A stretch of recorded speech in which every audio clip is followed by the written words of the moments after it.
Bismillahirrahmanirrahim. Assalamualaikum warahmatullahi wabarakatuh. Asyhadu an la ilaha illallah, asyhadu anna Muhammad Rasulullah. Allahumma sholli ala sayyidina Muhammad wa ala ali sayyidina Muhammad kama sholaita ala sayyidina Ibrahim wa ala ali sayyidina Ibrahim bil alamina innaka Hamidum Majid. Sebelumnya mari kita panjatkan dahulu doa kepada Gusti Allah ingkang Maha Agung untuk saudara kita yang telah memberikan sholawat terhadap channel dakwah ini. Semoga sholawat itu menjadi catatan langit amal soleh bagi mereka dan keluarganya kelak. Begitu juga untuk seluruh pewerku dari ujung barat sampai ke timur ya, yang senior, yang junior ya, yang bapak, yang ibu, yang mas, yang mbak, yang semuanya. Terima kasih apresiasinya telah anti download, anti skip, dan semoga juga ikut men-share kajian-kajian dari channel ini, dan semoga itu juga menjadi catatan langit amal soleh bagi kalian semuanya. Dan jangan lupa juga matur nuwun banun atas doa-doa baiknya, semoga kebaikan doa itu juga tercurahkan untuk kalian semua. Oke, kemarin Rabi Topia mengkritik Tritunggal ya. Kita berpijak pada Yohanes 4:22 dan ini seri kedua, karena kemarin kemarin ke-1, ini seri kedua ya. Seri kedua aku review sejenak. Rabi Topia menukil Keluaran 22, Keluaran 23, bilangan 23:19 ya. Yesaya 11:1, 2 sampai 3. Ini argumentasinya sudah kita bahas semua, dan sekarang kita melanjutkan yang kedua. Tetapi aku harus mengomentari jawaban-jawaban dari yang ada atau komen-komen yang ada. Semoga menjadi jelas untuk semuanya. Nah, kalau yang pertama adalah kesalahan, aku sebetulnya masih perlu ini ya. Aku nggak hapus dulu ya, tapi bukan ini nanti yang kita bidik ya, bukan ini ya. Kita ke komentar dulu, kolom komentar.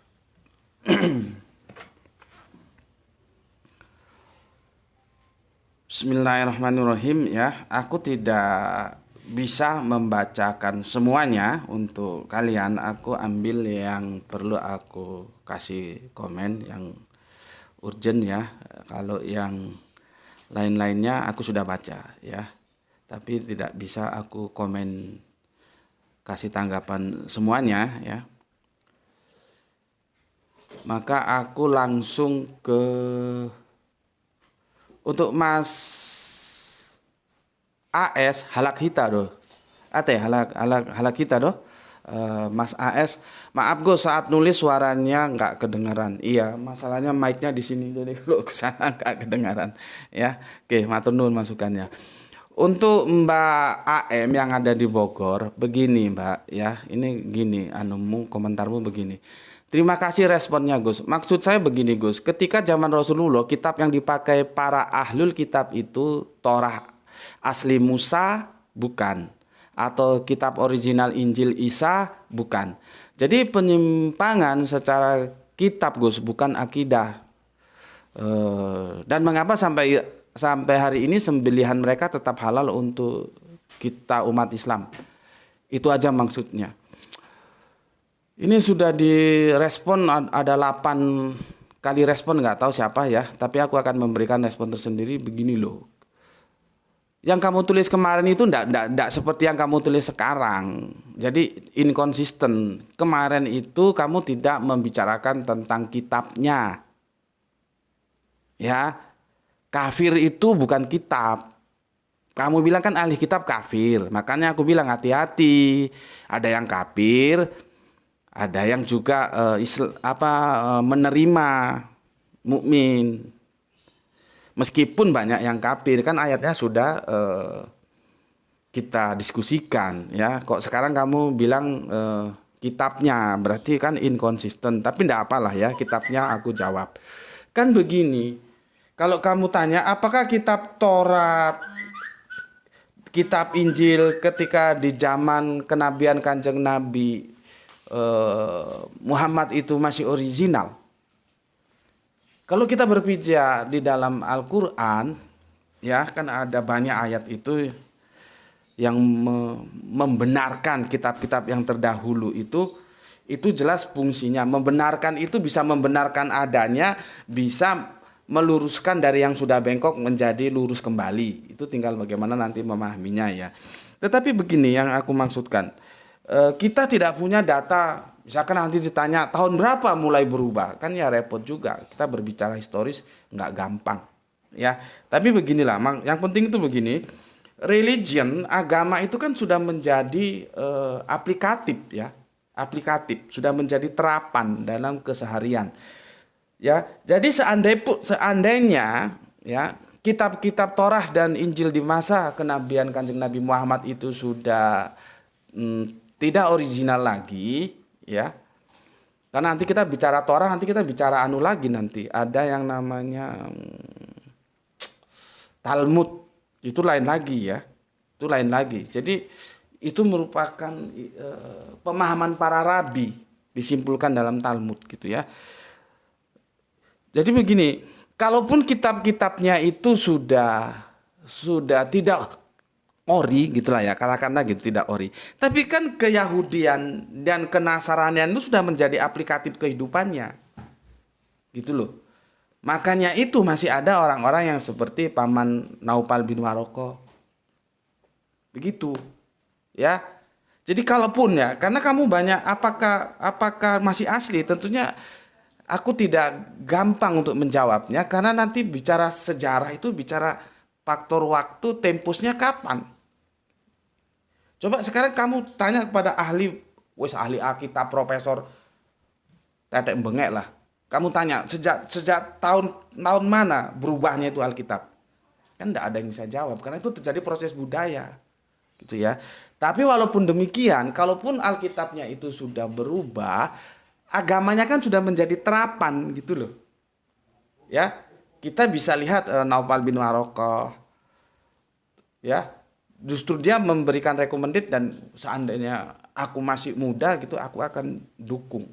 Jadi beliaunya itu yang beriman gitu ya. Oke. Kemudian ini kamu biasanya pinter kok. Sekarang agak goblok gimana nggak ngerti aku. Kok kamu bilang dan mengapa sampai hari ini sembelihan mereka tetap halal untuk kita umat Islam? Mereka yang mana maksudmu? Yang Yahudi atau Nasrani? Kalau Yahudi masih oke. Nasrani itu perlu didiskusikan karena dia bermetamorfosa menjadi Kristen. Kamu mau makan babi? Kamu mau makan anjing? Coba, aku mau tanya. Karena Kristen sekarang makan babi. Karena sudah mengalami terjemahannya itu sudah mengalami takhrib, perubahan dari babi menjadi babi hutan. Imamat kan sudah berubah. Sudah tidak babi lagi. Dan itu sebetulnya, cuma kan aku nggak sempat memaparkan semua. Sama Rabi Topia sempat disinggung itu. Rabi Topia sampai bilang, apakah sulit untuk memahami pernyataan di imamat itu? Sudah jelas itu najis, gitu loh. Bahkan aku kan bilang ya, kalau kita mau buka-bukaan syariat tentang hukum-hukum boleh dan tidak boleh antara Islam dan Yahudi itu lebih ketat Yahudi loh. Lebih ketat Yahudi itu. Mereka makan ikan sembarangan tidak boleh. Ya. Jadi kalau kamu bilang kita dan mengapa sampai hari ini sembelihan mereka tetap halal untuk kita umat Islam, itu aja maksudnya. Aku tanya lagi, mereka itu siapa yang kamu maksud? Kalau mereka Yahudi jelas boleh. Tapi kalau mereka yang Kristen tuh makan babi. Kamu mau makan babi? Itu loh. Aku mau tanya, kamu mau makan babi? Makanya biasanya kamu pinter kok. Ini kok goblok kamu. Ya. Jadi nggak ada itu. Makanya aku bilang perkawinan beda agama itu tetap bermasalah. Misalkan yang laki Islam. Kalau diatur administrasi keduniaan bolehlah. Yang laki Islam, waktu ke masjid. Yang perempuan Kristen, waktu ke gereja. Oke lah. Administrasi itu bisa diatur. Nanti anak wis sakarpe dhewe wis. Sing bapake lanang melok nduk masjid, sing anake melok nduk gereja, wis gak apa-apa aturan. Sekarang aku tanya, hal makan bagaimana? Hal makan. Kalau yang perempuan makan babi itu terus gimana? Bagaimana tempat-tempat masaknya itu? Minyak-minyaknya segala macam peralatan di dapur itu bagaimana? Makanya Islam itu sudah membeli aturan. Kalau kawin itu ya sama Islam. Nggak boleh beda agama. Gitu loh. Mungkin ada yang ngomong, oh itu makannya di luar Pak. Lah setelah makan di luar, katakanlah babi panggang di mana makan yang perempuan. Setelah pulang, itu congornya itu nggak mambu babi. Terus yang laki itu kolu, orang Jawa bilang kolu. Apa orang bahasa kolu Indonesia itu apa boleh? Kolu itu, yang laki kolu. Aku mau tanya, itu congornya yang perempuan tuh baru makan babi, terus dia pulang ke rumah. Taruhlah masaknya nggak di rumah. Coba, omong-omongan cedak congor ini, congor makan babi gelem. Kan nggak bisa. Jadi sudah, Islam itu dibuat aturan seindah mungkin untuk keindahan hidup manusia. Ya, jadi kamu jangan ngomong makanan mereka halal. Mana halal? Nggak ono. Ya, clear itu ya. Jadi kamu harus lebih cerdas lagi mengikuti kajianku. Ya. Kemudian aku harus pilih ini, tidak bisa semua aku komentari. Ya. Kemudian sebentar. Nah, ini ya. Yesus berkata, keselamatan datang dari bangsa Yahudi. Jadi sama sekali bukan perkataan dari Tobias Singer. Jadi nggak nyambung sama sekali. Pertama, ini Kristen ini sepertinya yang komen ini ya. Yang kedua, dari mana tiba-tiba datang istilah keselamatan datang dari bangsa Arab? Berikutnya, semua keselamatan berasal dari nabi-nabi Yahudi dan nggak pernah berasal dari nabi Arab. Yesus pun dari Yahudi. Anda mengutip ayat Yohanes, tetapi lucunya Anda juga menolak kitab Yohanes yang jelas-jelas menyatakan Tritunggalnya. Bapa, Anak, Roh Kudus juga sebutan anak Allah dan Yesus Tuhan. Aneh sekali gitu. Ya gini loh Mas Kafir ya. Kamu itu bisa nggak otaknya itu dinaikkan dikit lah kecerdasannya ya. Kalau nggak begitu sulit kamu mengikuti kajianku. Sulit. Ya. Ini bukan sembarang otak yang masuk ke sini, harus advance otaknya. Ya kalau otakmu tetap aja goblok ya kamu nggak bisa. Gitu loh ya. Aku jelaskan satu persatu. Yesus berkata keselamatan datang dari bangsa Yahudi. Jadi sama sekali bukan perkataan Tobias Singer. Jadi nggak nyambung sama sekali. Ya, aku katakan nyambung. Gini kerangka berpikirnya. Kamu terima ini kan? Ini kan perkataan Yesus dan kamu mengatakan Yesus yang mengatakan bahwa keselamatan datang dari bangsa Yahudi. Oke, ini kan dalam hal menyembah ini. Oke ya, Aku tidak mengatakan, yang mengatakan ini Tobias Singer tidak. Ya, tidak. Ya, jadi perhatikan sebentar. Sebentar hilang lagi dia ya. Kamu perhatikan. Bukan Tobias Singer, ya, bukan Tobias Singer yang mengatakan. Tapi kamu harus tahu Tobias Singer itu Yahudi loh. Ya. Kamu harus tahu Tobias Singer itu Yahudi. Ya. Kamu harus tahu. Ya. Sebentar, aku supaya bisa jelas menjelaskan. Makanya aku jarang mau kalau diskusi itu lewat Zoom, lewat apa-apa gitu. Harus ketemu muka sama muka biar bisa aku jadikan sansak di sudut. Gitu. Ya. Lihat ini, ya. Yesus yang berkata keselamatan dari bangsa Yahudi. Oke, kamu sudah setuju ya. Jadi sama sekali bukan perkataan dari Tobias Singer. Oke, jadi nggak nyambung sama sekali. Nggak nyambung karena kamu goblok, gitu loh. Aku tidak mengatakan bahwa Yohanes 4:22 ini perkataannya Tobias Singer, tidak. Tapi yang kamu harus tahu ya, Rabi Tobia Singer ini orang Yahudi. Ya, orang Yahudi. Ya, terus kerangka berpikirnya begini. Yesus kan bilang, keselamatan itu datang dari orang Yahudi. Tobia Singer ini orang Yahudi, dia ngomong Trinitas itu tidak ada di dalam perjanjian lama. Nah, kamu mau ikut orang Yahudi ini enggak? Gitu loh kerangka berpikirnya. Kok goblok banget gue. Ngerti enggak? Kenapa aku mengutip ini? Supaya kamu kalau benar memegang ayat ini, kamu harus ikut apa yang dikatakan oleh Tobia. Karena itu pesan dari Yesus. Yesus berpesan, keselamatan datang dari bangsa Yahudi. Maka kekristenan itu tidak boleh lepas, harus di bawah otoritas Yahudi. Nah, Rabi Tobia itu Yahudi. Dia ngomong Tritunggal itu nggak ono. Ini ayat yang dia pakai. Terus kamu mau ikut Tobia nggak? Kalau kamu nggak ikut Tobia, berarti kamu nggak ikut kata-kata Yesus. Gitu loh. Ngerti? Ya? Apa perlu aku jelaskan pelan-pelan? Kan Yesus bilang tentang hal sembah menyembah ya. Keselamatan itu datang dari bangsa Yahudi.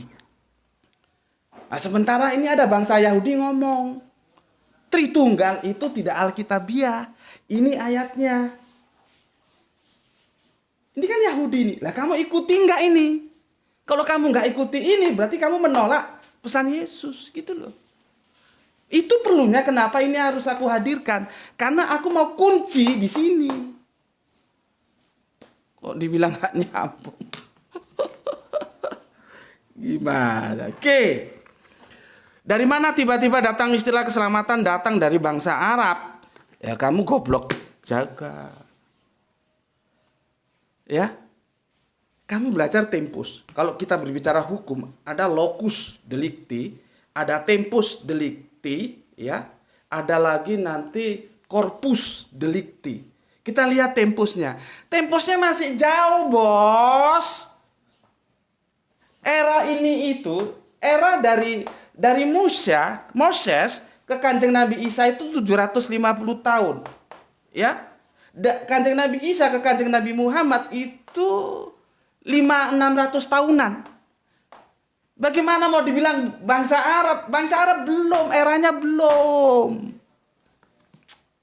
Gimana? Ini masih berbicara Yahudi Nasrani.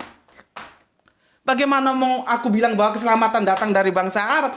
Belum eranya. Masih butuh berapa tahun? Dari 750 tahun ke Musa ke Kanjeng Nabi Isa ditambah 500 tahun dari Kanjeng Nabi Isa ke Kanjeng Nabi Muhammad. Gitu. Orang temposnya aja belum kok mau ditanyakan. Ya. Kamu bilang semua keselamatan berasal dari nabi-nabi Yahudi dan nggak pernah berasal dari nabi Arab. Iya saat itu karena belum waktunya. Nah, sekarang aku tanya, kamu pun mengakui Yesus pun dari Yahudi. Nah, sekarang Yahudi ngomong Tritunggal itu nggak valid. Kamu nggak ikuti Yahudinya. Kamu mau ikuti bapak-bapak gereja. Kamu mau ikuti dogma dari Tertulian. Gitu. Memangnya Tertulian yang punya surga?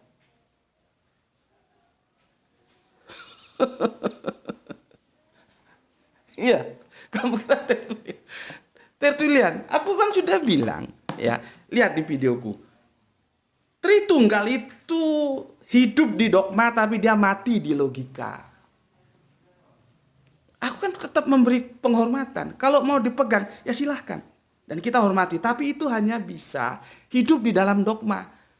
Kalau di dalam logika, mbok logika anak masih SD aja nggak bisa nerima. Apalagi di Alkitabiah nggak terima. Gitu loh.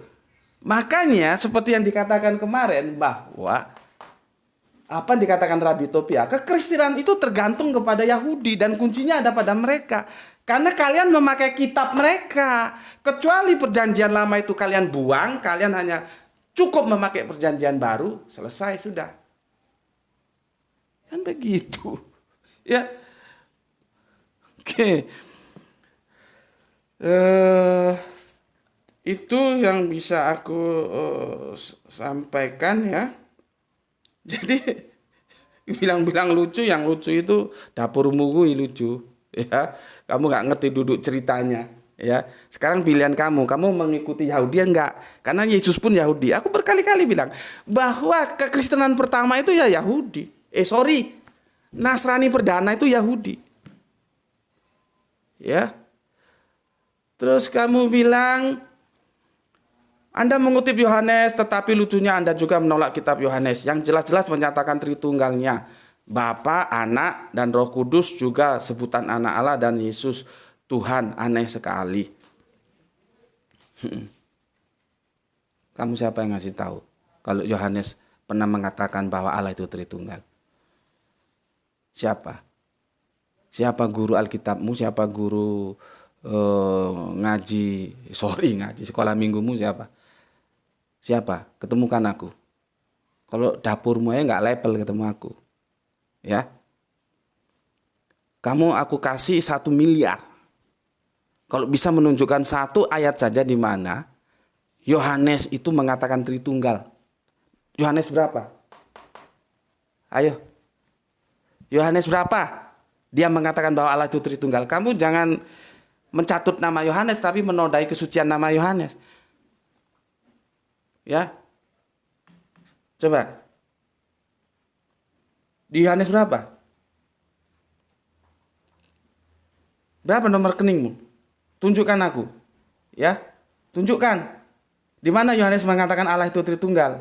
Jangan kamu memfitnah nama Yohanes. Yohanes tidak pernah mengatakan Tritunggal. Ya. Kok bisa kamu bilang Yohanes itu Tritunggal? Dari mana kitabnya? Ya, Yohanes berapa? Ya.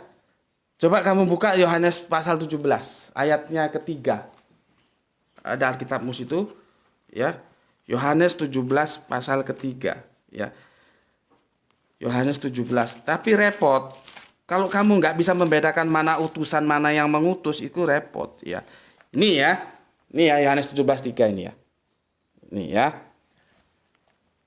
Inilah hidup yang kekal itu, yaitu bahwa mereka mengenal Engkau satu-satunya Allah. Satu-satunya. Kamu bahasa Indonesia dapat berapa? Grahito ini satu-satunya anak laki-lakiku. Pertanyaannya, aku punya anak laki-laki selain Grahito? Coba. Repot memang. Makanya kalau kemampuan bahasa kalian itu nilainya cuma C aja repot. Repot. Kan aku sudah bilang, sudahlah kalau kamu otakmu nggak sanggup, ikut aja Yahudi. Jangan ikut Islam, nanti kamu sentimen sama Islam. Ikut Yahudi aja. Nggak ada namanya sulap-sulapan 3 dalam 1, 1 dalam 3. Ya. Dan aku lanjutkan. Ya. Yang benar dan mengenal Yesus Kristus yang telah engkau utus. Yesus Kristus itu diutus. Berarti ada yang mengutus. Siapa? Bapa. Yang disebut juga Allah dipanggil Bapa oleh Yesus. Yesus utusannya. Mana lebih otoritatif antara yang mengutus dan yang diutus? Nggak mampu kamu mencerna ini? Repot. Kalau nggak mampu, gimana ya? Memang dogma itu jahatnya begitu, ya. Bagaimanapun aku menjelaskan kalau dogma itu sudah menancap dalam otakmu, sulit. Tapi nuranimu akan bicara. Alkitab sudah jelas mengatakan satu-satunya Allah yang benar. Masih ada Allah, bukan Tritunggalnya Allah, bukan, tidak ada. Ya. Jadi kamu jangan mencatut namanya Yohanes, ya. Jangan mencatut namanya Yohanes kamu. Ya. Oke. Mana lagi nih? Nggak bisa semuanya ya. Aku udah berapa lama nih? Waduh, sudah hampir setengah jam ya. Oke. Itu dulu yang aku jelaskan ya. Sekarang kita masuk ke, aku akan menjelaskan karena ayat ini juga banyak disalahpahami oleh teman-teman Kristen. Aku mengatakan, Yesus itu sejak dari praeksistensi itu hamba. Mau tahu buktinya? Bukan Allah, Allah dari Hong Kong apa? Yesus itu anak Allah, bukan Allah. Bisa nggak membedakan Allah dan anak Allah? Tadi sudah PR. Bisa nggak membedakan yang mengutus dan yang diutus? Ngerti nggak artinya? Satu-satunya, ngerti nggak? Ini kan bahasa-bahasa sederhana sih. Lah kamu kalau diajak berpikir bahasa aja nggak bisa, bagaimana kamu mau aku aja hitung-hitungan secara exactly? Ya bisa nungging kepalamu. Ya. Oke. Aku mau jelaskan surat Amsal. Ya, surat ini memang menjadi exciting sekali karena dipahami secara keliru. Ya. Dan surat ini sebetulnya ada komparasinya di dalam perspektif Islam, tetapi itu di hadis. Dan itu pun harus aku jelaskan, hadis itu nanti debatable. Dia tidak absolut seperti Al-Quran. Kalau Al-Quran, yang namanya orang Islam, hakul yakin pasti menerima. Tapi kalau hadis enggak. Bisa jadi hadis itu diterima oleh satu orang Islam, tapi ditolak oleh orang Islam yang lainnya. Riwayat hadis kan pernah aku ceritakan. Itulah yang membuat kenapa hadis itu debatable kadang-kadang. Makanya kalau kita dalam kajian mustolah hadis itu lebih ribet. Tahu sanadnya, tahu matannya. Belum lagi nanti perawinya. Gitu. Ya. Ini dalam hadis, kebetulan temanku ada yang ikut toriko. Dia tidak mau disebut toriko, tapi kok menurutku toriko sih ya. Jadi begini. Di Kudang itu ditimang, ruhnya Kanjeng Nabi Muhammad itu ditimang, ya. Ruh, ini kan kita berbicara praeksistensi. Yesus juga kan praeksistensi. Jadi kita harus apple to apple. Kita membicarakan Yesus dalam kondisi praeksistensi dan Kanjeng Nabi Muhammad juga dalam praeksistensi, ya. Begini. Kalau tidak karena engkau ya Muhammad, ini Allah yang bilang nih sama ngudang-ngudang ini. Nur Muhammad gitu. Aku tidak menciptakan seluruh alam dan isinya. Gitu. Hadis ini dipegang kuat dalam kelompok kajian temanku tadi. Yang kalau bersolawat itu begini. Ya Sayyidiyya Rasulullah, ya Sayyidiyya Rasulullah, ya Sayyidiyya Rasulullah. Gitu. Jadi nggak lengkap seperti aku. Ya Sayyidiyya Rasulullah, ya Sayyidiyya Rasulullah, ya Sayyidiyya. Solawat, kerjanya solawat terus. Jadi solawat menjadi jimat.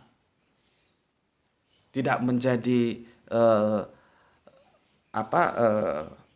amalan, tapi menjadi jimat, dibaca aja gitu. Ya, itu ada. Jadi semua ini ya kalau bukan karena engkau ya Muhammad kata Allah, aku tidak ciptakan. Gitu loh. Itu mengimbangi ya klaim dari kekristenan ya. Itu bahwa seluruh penciptaan ini, tapi nanti kan terjemahannya salah itu. Bukan oleh, tapi melalui Yesus. Masalahnya ini terjadi kesalahan terjemahan. Ditulis oleh Yesus, tidak. Itu sudah kita gagas. Terjemahannya menjadi makan korban. Melalui, yang melalui itu apa? Yesus hanya sebagai instrumen untuk Allah menciptakan segalanya, tapi bukan Yesus yang menciptakan. Gitu loh. Karena apa? Yang diciptakan itu tidak mungkin bisa menciptakan. Sekarang kita lihat, dan aku mau jelaskan kepada kalian, sejak awal mula praeksistensi, Yesus itu hamba. Gitu loh. Ya. Oke. Ini sudah clear ya.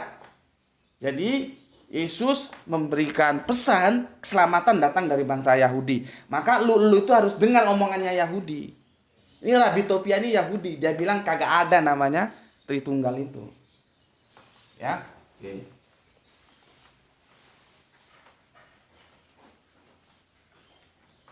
Jadi ini nanti dalam kurung Amsal. Ya, gini lah ya. Amsal berapa ini? Aku mau jelaskan untuk kalian supaya kalian ngerti. Aku akan baca secara sudah setengah jam. Secara holistik ya. Amsal 8 ya. 22 sampai 31. Ini ya. Sampai 31. Banyak orang mengutip ayat ini ya. Terus mengatakan, "Oh, itu loh Yesus itu Allah. Sejak dahulu kala, sedang langit dan bumi belum diciptakan, Yesus sudah ada menjadi anak kesayangannya." Itulah yang aku bilang, dalam keislaman itu diimbangi oleh hadis yang tadi itu. Kalau tidak karena engkau ya Muhammad, aku tidak menciptakan segalanya. Gitu. Jadi ada imbangannya ya. Oke, apakah benar Yesaya ini jelas menunjukkan bahwa Yesus itu adalah Allah? Kita uji. Ya. Kita uji. Amsal 8 di ayat yang ke-22 ya, 22. Masalahnya begini, jangan ayat kamu potong langsung diambil ujung-ujungnya saja.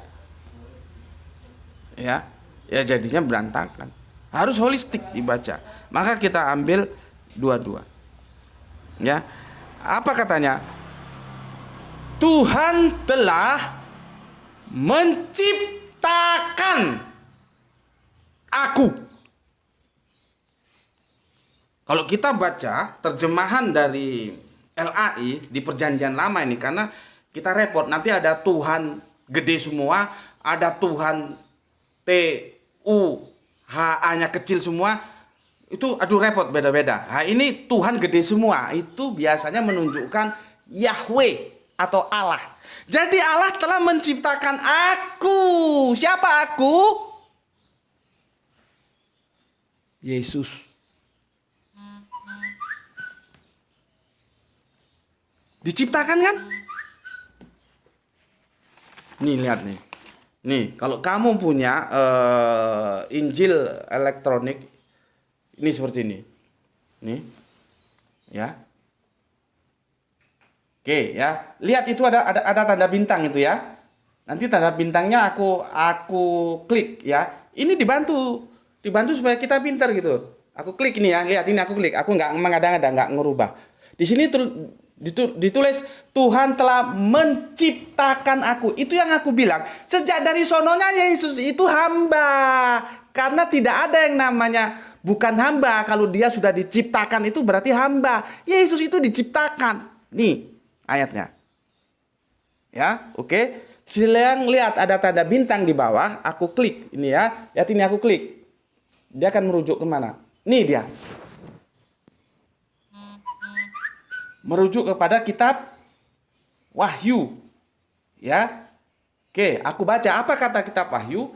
Tapi sebelum ke kitab Wahyu, kamu harus tahu dulu bahwa Yesus itu punya banyak nama. Salah satu nama dia adalah Amin. Dan di sini dia dipanggil dengan gelar Amin. Apa katanya? Dan tuliskanlah kepada malaikat jemaat di Laodikia, inilah firman dari Amin, saksi yang setia dan benar, permulaan dari ciptaan Allah.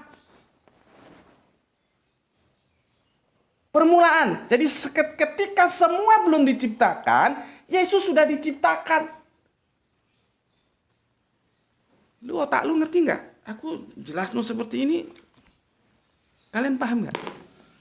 Ini aku puasa ini, kalau nggak puasa udah minum ini aku.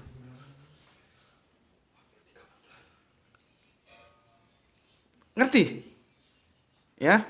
Ciptaan. Belum nanti kalau kamu buka di Kolose.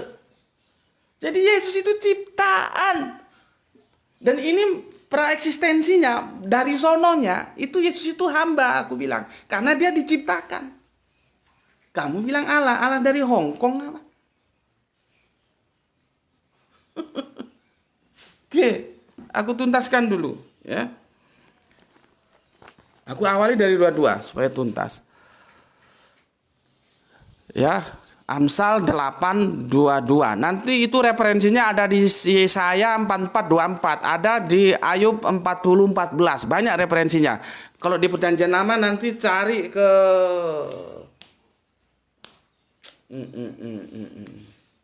sebentar lupa aku apa nama kitabnya. Bahwa Yesus itu ciptaan. Kolose, insya Allah Kolose. Ada di Kolose. Sebentar aku cari. Kalau nggak ketemu nanti aku carikan ya. Semoga ketemu. Kolose.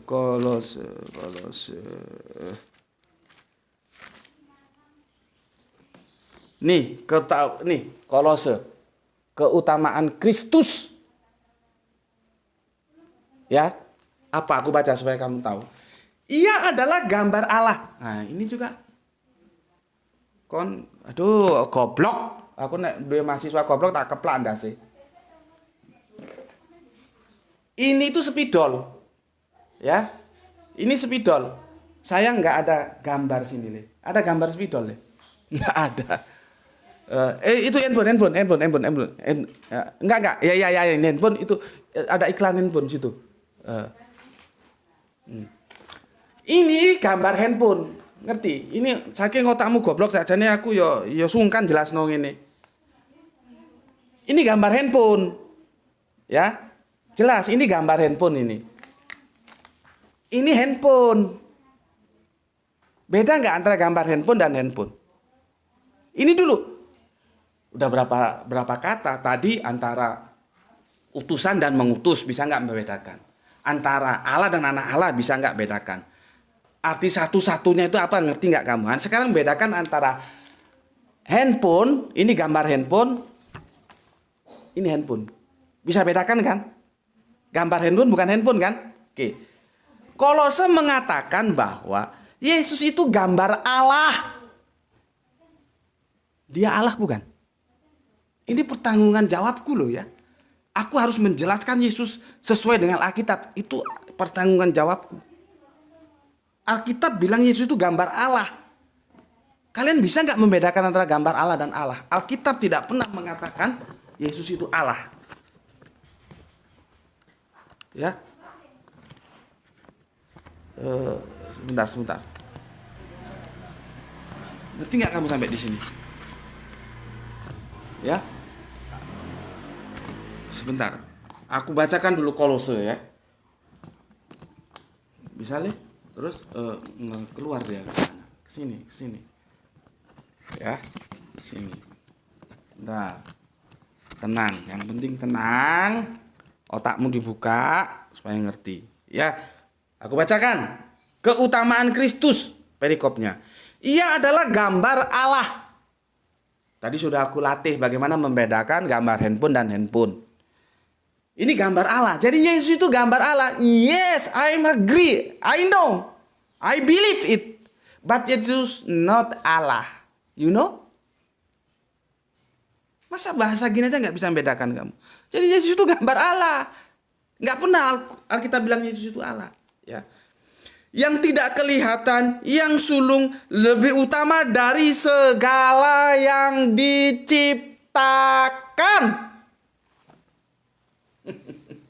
Masih kurang jelas kalau Yesus itu ciptaan. Jadi Yesus itu lebih utama dari segala yang diciptakan Allah. Gitu loh. Masih kurang jelas. Ya. Oke. Di kitab Amsal kita kembali di 22 dikatakan bahwa ini kalau aku Tuhan yang aku bawa ke Yahweh itu menjadi begini. YHWH atau Yahweh telah menciptakan aku, Yesus. Jadi Yesus itu ciptaan Yahweh, bukan Yesus itu Yahweh. Kepalamu bisa ditempelin sama orang Yahudi nanti. Bagi mereka nama Yahweh itu nggak bisa untuk sembarangan. Terus kamu bilang Yesus itu Yahweh. Apa kamu kira orang Yahudi itu pernah nyembah Yesus? Makanya sekali-sekali mainlah. Kalau lagi banyak duit ya, masuk ke Israel sana. Asli ke tempatnya di sana, ke tembok ratapan, kamu nongkrong di sana, Ya, nongkrong terus tanya sama orang Yahudi sana. Kamu kan nyembah Yesus, coba tanya. Nanti kalau kepalamu nggak jebol karena M16 ya nggak tahu aku. Karena mereka kan nggak pakai AK-47. Kalau AK-47 itu kan produknya Uni Soviet. Mereka kan aplikasinya Amerika M16. Jadi M16 itu pelurunya itu ramah. Karena dia di samping begini dia berputar. Jadi di sini sedikit plus, di sininya jebol. Gitu loh. Jadi kalau kamu sana ke tembok ratapan, kamu panggil orang Yahudi itu, kamu kenapa nggak nyembah Yesus gitu, ya? Nah, nanti kamu kok ditabok itu masih untung, gitu ya. Aku takutnya kamu kan itu dikawal itu kan, nanti terus ada perintah dia tembak kepalamu pakai M16 ya jebol gitu, ya. Makanya kan berulang kali, udahlah mungkin kalian sama aku itu ada resistensi karena aku Islam kalian Kristen, ya. Nah, sekarang untuk mengurangi resistensi, jangan tanya ke aku, wis. Aku ini mengajak kalian untuk taat kepada Alkitab. Pergi sekali-sekali ke Israel, tanya kepada orang Yahudi. Jadi jangan kamu sering tanya, apakah yang disembah orang Islam itu sama dengan yang disembah Abraham, sama yang disembah orang Israel? Ya sama, orang sumbernya sama kok. Sekarang yang aku tanya, apakah yang kamu sembah itu disembah orang Yahudi? Jangankan disembah, malah disalib gitu loh. Coba. Jadi aku sebetulnya memberikan sebuah keterbukaan seperti tadi itu. Kalau kamu resisten terhadap aku karena aku Islam, ya sudah, jangan dengarkan aku, tapi ikut saranku, tanya kepada orang Yahudi. Karena pesan tadi, Yohanes tadi, keselamatan datang dari bangsa Yahudi. Sudah, kalau kamu nggak sanggup lihat kajianku, dengar kajianku, nggak sanggup baca Alkitab, ikut aja orang Yahudi nyembah apa itu kamu sembah. Nggak usah neko-neko sing Yesus dalam Allah dalam tambah ruwet kon. Ya. Oke. Sekarang aku jelaskan. Ya. Tuhan telah menciptakan aku. Jadi Yesus ngaku sendiri bahwa dia diciptakan oleh Tuhan. Yang ini original teksnya itu sebetulnya YHWH atau Yahweh. Ya, diciptakan sebagai apa? Sebagai permulaan dari pekerjaannya. Ya, sebagai perbuatannya yang pertama-tama dahulu kala. Ya. Sudah ada zaman purbakala aku dibentuk. Nah, dibentuk, ditambah lagi di atas diciptakan, di bawah dibentuk. Terus kamu masih nggak terima kalau aku bilang sejak dari sononya Yesus itu hamba. Masih nggak ngerti sekolah minggunya gimana, ya? Oke, Yesus itu diciptakan dan dibentuk pada mula pertama sebelum bumi ada. Makanya disebut pekerjaan mula-mula. Sebelum mengerjakan yang lain, Allah itu menciptakan Yesus dulu. Ya, sudah ada pada zaman purbakala. Ya, aku dibentuk pada mulaan pertama sebelum bumi ada. Itu yang 23. Yang 24, ini lebih mantap lagi. Sebelum air samudra raya ada, aku telah lahir. Sebelum ada sumber-sumber yang syarat dengan air. Sebelum gunung-gunung tertanam. Dan lebih dahulu daripada bukit-bukit, aku telah lahir.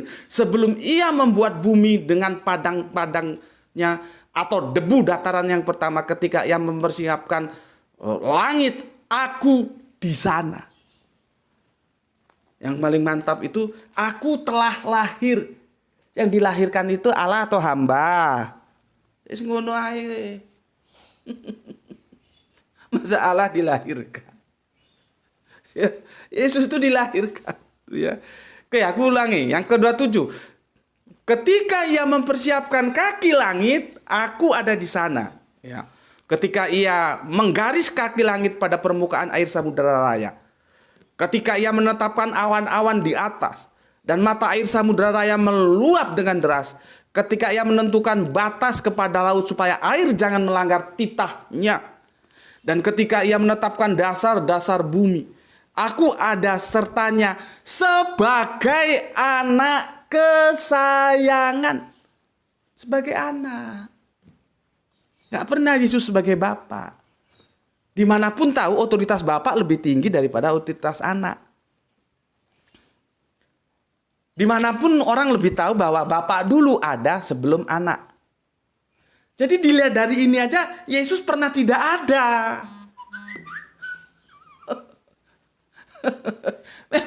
Cobalah kamu tanya di mana-mana. Bapak sama anak itu dulu mana?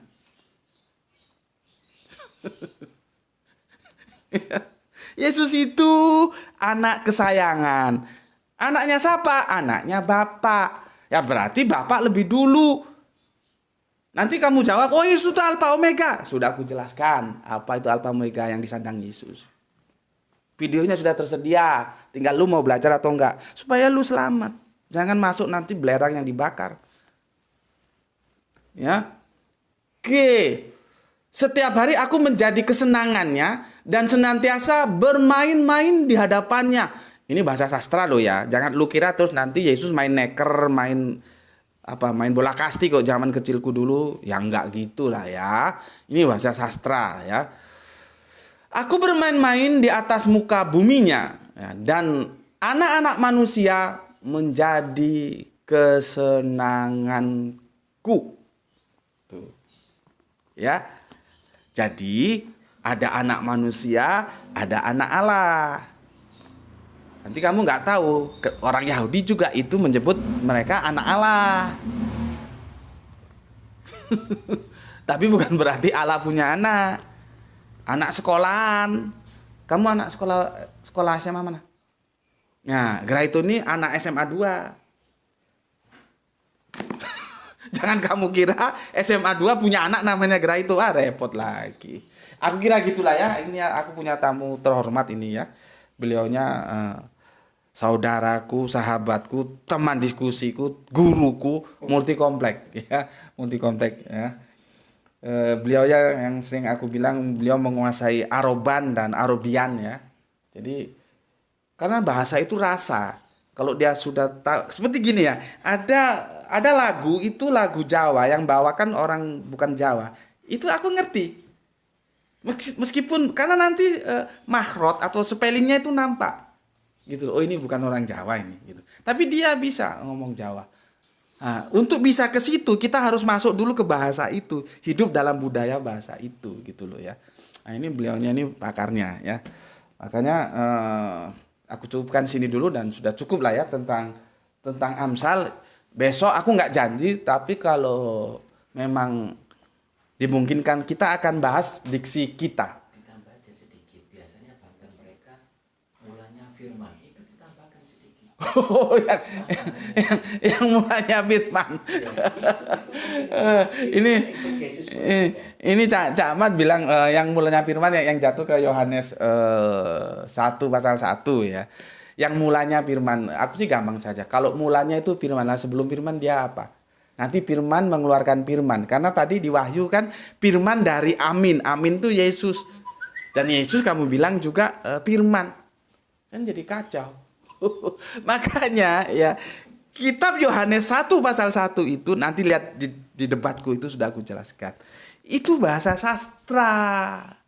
Nggak bisa dipahami secara harafiah. Gitu loh. Ya.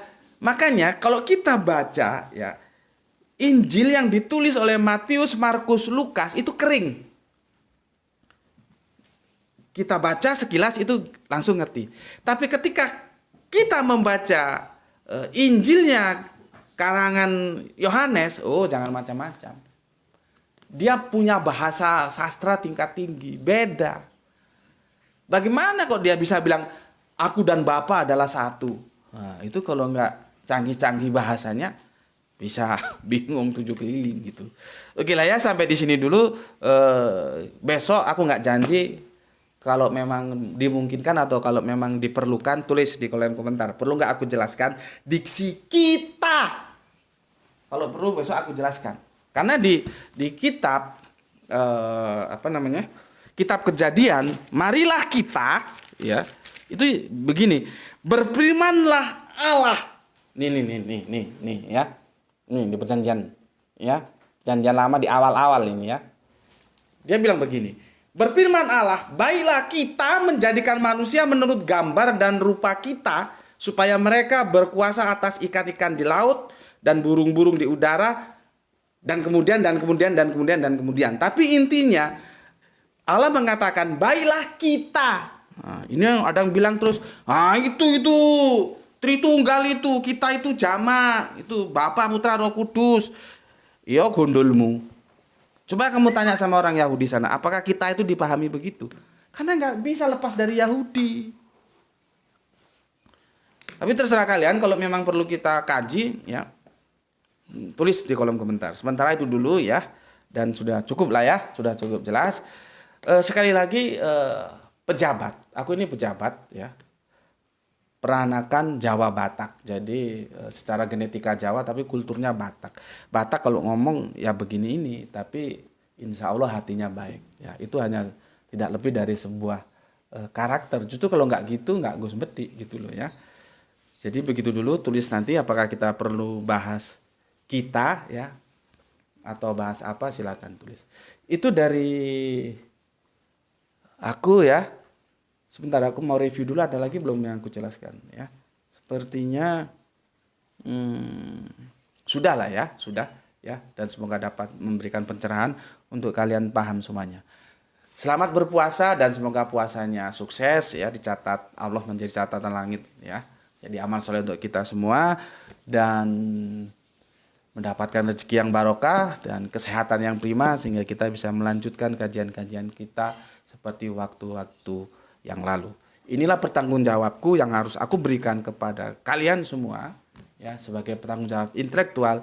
Begitulah Yesus yang aku sampaikan berdasarkan Alkitab. Jadi aku melakukan kajian berdasarkan eksegese, bukan eisegese. Bismillahirrahmanirrahim. Alhamdulillahirabbil alamin.